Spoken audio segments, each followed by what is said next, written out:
my first question was just if you could maybe present yourself and what you do, especially in AI. Yeah.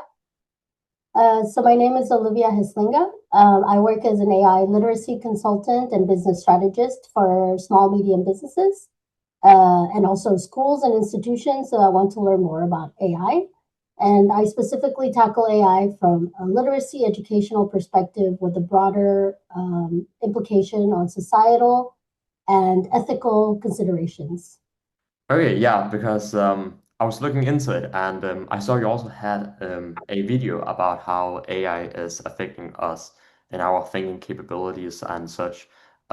Is that something you like put a lot of research into? Yes, I started out from a technical perspective. I wanted to learn the functional ways that AI works, and also the different large language models, generative AI models that were hyped up in the market. So I wanted to understand its limitations and how people are using it. And then from there, I started realizing we're not asking the broader question of how this is going to affect our society, how we're going to Hmm. change the way we're communicating, how we're going to understand data, how we're going to make business decisions based on large language model output. And these questions are much more complex and very nuanced in the context that they operate in. So this kind of shifted my focus to a bigger picture questions on how we're going to be using AI moving forward in society. Yeah, yeah. Yeah, especially in schools. I myself is still going to school and we're using AI a lot. And it's actually because I saw a research, I think it was from MIT, saying that I think it was they took three teams where one group could use AI as they wish to do, and only and 83% of the people using AI couldn't remember what they had written in the essay, whereas the people that didn't use AI could remember what they had written, just like a normal essay. Do you think that is damaging our capabilities? Yeah, I think so. I think we've already seen that effect with the Google effect, is what it's called, the bias of like outsourcing your memory to Google. You don't know where you found, you don't necessarily know the information, but you know how to find the information. And so that takes away the knowledge base you have to build, especially as a student, to learn about the world and to build upon the same knowledge base to understand complexity in the world. So I think AI, especially in the educational context, can take away a lot of the learning process and the friction that's needed for students to grow a bigger knowledge base to build upon. Yeah, that's pretty scary for the future if everybody starts doing that. Um, And also in companies, they're starting to use AI too. And I also saw another article that said 40% of people that used AI in companies actually said that it made them less productive. Do you use AI in like when you're doing just stuff at work? I think I like to actually the only time I use generative AI specifically with like large language models is to help me concise my writing and my thoughts. So I already have gone through the process myself on how I want to formulate something, the research that I've read, how I interpret it, and then I use AI as kind of a sparring partner on making sure my arguments are still solid and rigorous. Maybe bringing in new sources that I didn't know about or new angles of to the topic that I want to write on, and also like at a very basic level, we've been using this for a while, like grammar and spelling mistakes, especially if I'm writing in Danish, which is not the strongest language for me, especially with writing. So this is how I use it. I actually first do the work myself, and then I use AI to either make it more concise or give me a different angle so that I can expand my own perspective. Yeah, I also used it a lot. I still do. And I also sometimes catch it in just agreeing with me with maybe like the worst idea possible. Um, have you tried something like that before? Yeah, there's a tendency, especially for ChatGPT, OpenAI's large language model, to agree with you. mm, It's psychopathic, as they say. It also leads to AI psychosis, where yeah, people like, have a delusion of the world, and it becomes their reality because they found something that agrees with them.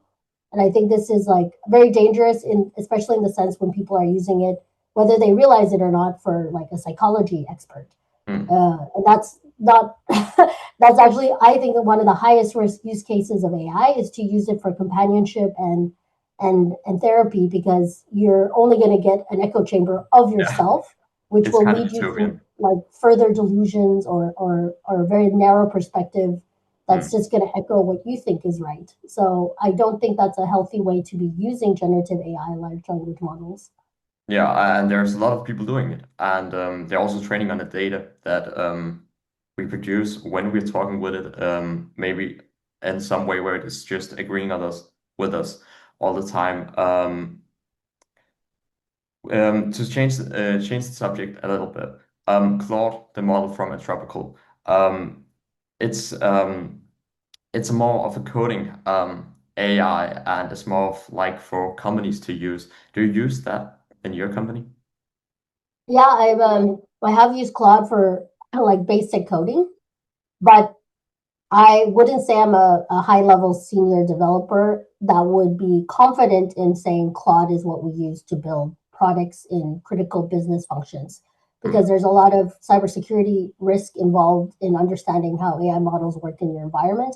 I don't think, if it's a very important business function, I wouldn't add a third party AI into that mix, because that has shown that there's a lot of vulnerabilities because of that, and also that AI can hack outside that environment to kind of hack its own output if it doesn't know the answer. So this is also very a scary idea that these agents are very autonomous to a larger extent, especially if you give them permissions and access to other parts of your business. They will utilize those ways in very novel and unpredictable ways, and also delete data. So if you're giving it access to some data, you also need to have a backup of Yeah, that data and how it's been changed either with AI or through new outputs of information that will fundamentally change your business strategy, right? Because if people are using data to make business decisions, and they have an AI bot kind of running the show in the background without actually understanding the changes it's making, then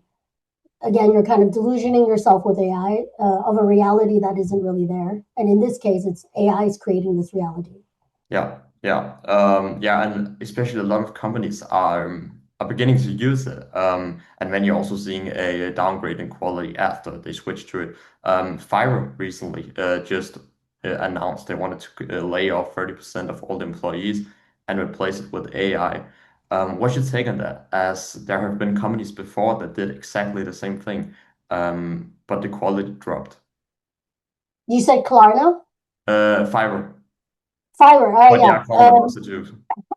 I mean, actually, it's funny enough. I just thought you mentioned Klarna, which was actually one of the first big news heads in, at least in the Nordics, in our context, Mm, that laid off like 1,000 people, and then they realized, okay, AI actually can't do customer service like we thought, yeah, you know, because customer service is very complex, and it's also a customer point that helps build trust and relationship in your brand. So it's something, as a business leader, you should actually think about, like, just because we can automate it, are we also taking away the opportunity for a customer touch point that we can actually develop a deeper relationship with?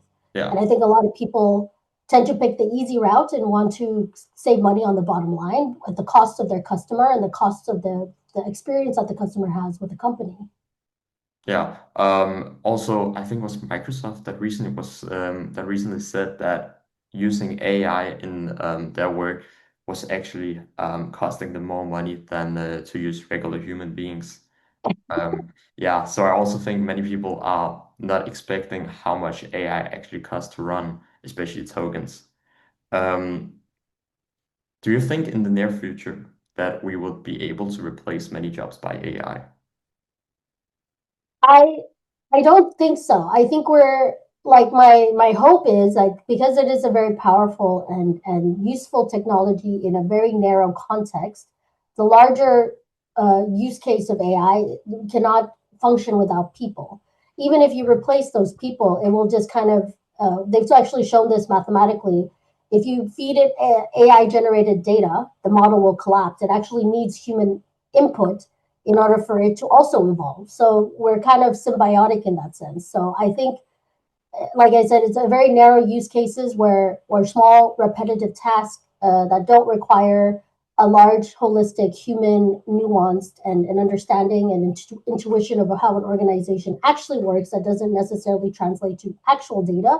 The AI simply cannot replace those things, including the human connection that we need to move a larger organization or any organization towards a shared goal.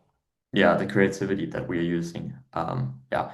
Well, that was actually the questions I had planned for this. So I'd like to say That was very fast. thank you so much for being wanting to join and to talk about this. Yeah, no problem. Thank you for having me. If you haven't already pressed subscribe, please do so by clicking the link down here. And thank you so much for watching.